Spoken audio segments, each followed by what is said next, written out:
আবি হুরাইরা, যার নাম হাদিসের বইয়ে সবচেয়ে বেশি, ওনার নাম সৈয়দুনা আবু হুরাইরা রাদিয়াল্লাহু তাআলা আনহু। উনি বলছে, আমার এলম একটু কম ছিল, আমি সকালে শুনলে বিকেলে ভুলে যায়, বিকেলে শুনলে রাতে ভুলে যায়, রাতে শুনলে পরের দিন আমার মনে থাকে না।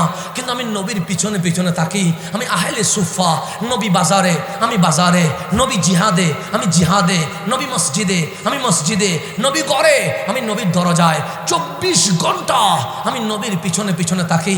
অনেক সাহাবী এক সপ্তাহ পর আসতে পারে, 1 মাস পর আসতে পারে, 6 মাস পর আসতে পারে।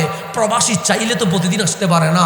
তো যখন সাহাবীদের কোনো কিছু জিজ্ঞাসা করার দরকার পড়ে, তখন নবীর কাছে যায় না, যদি বিয়াদবি হয়ে যায়। কারণ আদবের নাম সুন্নিয়ত, আদবের নাম সাহাবিয়ত, আদবের নাম আহলে বাইত। যেখানে আদব নাই সেখানে ইসলাম কখনো থাকতে পারে না। সেই জন্য আদবের নাম আহলে সুন্নাত ওয়াল জামাত।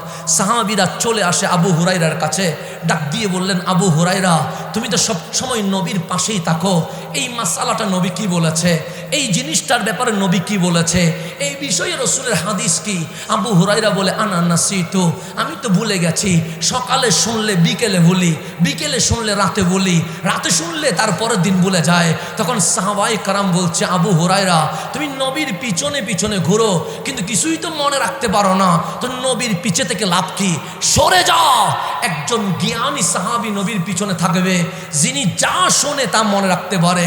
সৈয়দুনা আবু হুরাইরা বলে, দুনিয়া দিয়ে দিতে পারবো, পৃথিবী দিয়ে দিতে পারবো, কিন্তু নবী তো দিতে পারবো না।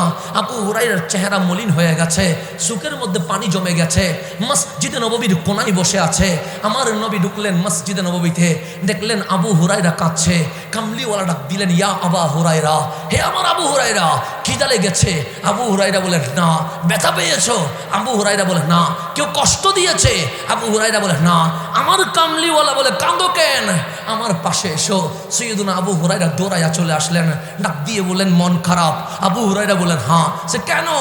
আপনার সাহাবায়ে কেরাম আমাকে বিভিন্ন বিষয়ে জিজ্ঞেস করে, আমি ভুলে যাই, উত্তর দিতে পারি না। আজকে আমাকে বলেছে আমি যেন সরে যাই। একজন জ্ঞানী সাহাবী যেন আপনার কদমের পাশে চলে আসে। আমার কামলিওয়ালা বলে, আবু হুরাইরার কি লাগবে? আবু হুরাইরা বলে, টাকা লাগবে না, গাড়ি লাগবে না, বাড়ি লাগবে না, দুনিয়া লাগবে না, নবীর কদমে থাকার জন্য এলম লাগবে। নবীরে আমার এলম দেন। বুখারীর হাদিস, আমার কথা না, বুখারীর হাদিস। নবী গো আমার এলম দেন। আবু হুরাইরা সাহাবী রাসূল রাদিয়াল্লাহু তাআলা আনহু, উনি এলম খুঁজেন নবীর কাছে। তো আমার নবীর তো বলা দরকার, আবু হুরাইরা তুমি শিরক করছো কেন? আল্লাহর কাছে চাও, এ কথা বলে নাই। আমার নবী বললেন, আবু হুরাইরা, আনা কাসিমুন ওয়াল্লাহু ইউতি, আমি বন্টনকারী, দেওয়ার মালিক আল্লাহ। ঠিক জায়গায় এসেছো।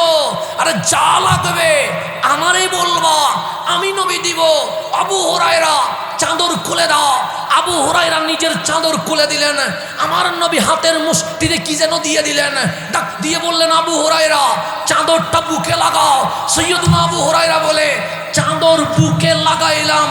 সেদিন থেকে আমার নবীর ইন্তেকাল পর্যন্ত আমি আবু হুরাইরা একটা শব্দ আর ভুলে যাই নাই। আমার নবী দিতে পারে কি পারে না?